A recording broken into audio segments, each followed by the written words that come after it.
आपको आज यहां कोई खड़ा नजर आ रहा है, बैठा नजर आ रहा है, आपको लगता है बड़ा अच्छा भक्त है, क्या पता उसका मन जालिम उस पर कितना छाया हुआ है, ये तो परमात्मा जानता है। कल को क्या पता उसे कब कहां फेंक दे, कब नरकों में धकेल दे, कोई भरोसा नहीं है। भरोसे के काबिल सतगुरु अल्लाह वाहिगुरु राम है या उसका कोई संत पीर फकीर है। बाकी ये मत सोचा करो ये पहुंचा हुआ है, संगत को आम होता है। हम क्योंकि हम भी संगत के रूप में आया करते थे, 1972-73 से आते थे, लगता था यार ये जो पास पास हैं पिताजी के बड़े पहुंचे हुए भक्त हैं, पहुंचे फकीर हैं। जब उनके पास बैठे तो निकला मामला कुछ और ही, और की और ही सुनाने लगे। तो कहने का मतलब ये मत, सभी एक जैसे नहीं होते, हम सबका नहीं कहते, सभी एक जैसे नहीं होते। अच्छे भी होते हैं, जो पास रहता है बहुत नेक भी हो सकता है। कहां दूर से आके बछड़े ने दूध पीना और कहां पास ही लगे रहना, जब मर्जी मुंह मारा, जब मर्जी अमृत चख लिया। पास वाला इस मामले में सबसे आगे होता है। लेकिन अगर वो वचनों पे अमल ना करे तो फिर वो उस चिच्चिड़ की तरह भी हो जाता है जो स्तन से लगा रहता है, दूध नहीं पीता, खून चूसता है। दोनों ही बातें हैं भाई, दोनों तरह के लोग होते हैं, सभी एक जैसे नहीं होते। इसलिए ये मत देखो कौन कैसा है, क्योंकि कई बार उनको होता है कि हमने तो बहुत सुना पास रह के, ये सुना वो सुना फलां सुना, क्योंकि जब उनका मन ही काबू में नहीं तो संतों की बात उनको साधारण लगती रहती है। मैंने ऐसे बोला, मैंने ऐसे बोला, ये किया वो किया फलां किया, अपने दिमाग को इतना बड़ा समझते हैं, इतना बड़ा चालाक बन जाते हैं कि लगता है बाकी सारे बेवकूफ हैं। तो भाई आप साथ संगत जी आए राम के लिए, पीर फकीर की चर्चा सुनने के लिए, और जब लगा कि संत पीर फकीरों के साथ जुड़ गए आप, मालिक की चर्चा के साथ जुड़ गए आप, तो किसी आदमी के कहने से हटो ना, क्योंकि उसका खुद का मन गुमराह हो गया। वो कहता अब यहां कुछ भी नहीं, पहले क्या था भाई, पहले क्यों जुड़ा।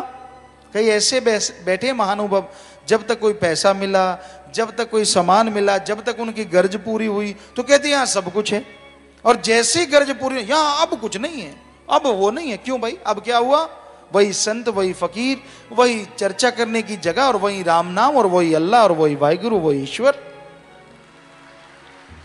तो कमी उस आदमी में आ गई जो ऐसा बोले जा रहा है, उसका मन उस पर हावी हुआ पड़ा है, उसके कोई प्लानिंग शुरू हो चुकी है, उसके अंदर कोई बच्चा है, या तो धन दौलत का, या जमीन जायदाद का, या लोभ लालच का, या विवाह शादी का, या कोई ना कोई अड़ंगा उसके अंदर जरूर खड़ा हो गया, मन का काल का।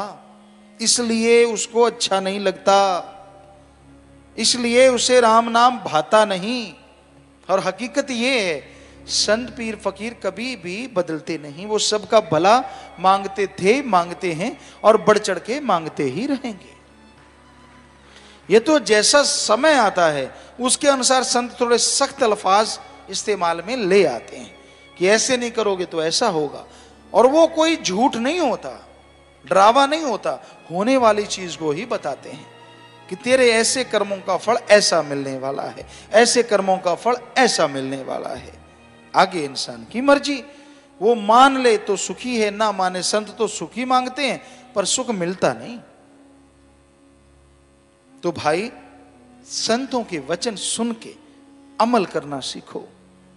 सत्संग में संत समझाते हैं, लड़ते नहीं, किसी को बद्दुआ नहीं देते, वो तो शिक्षा देते हैं।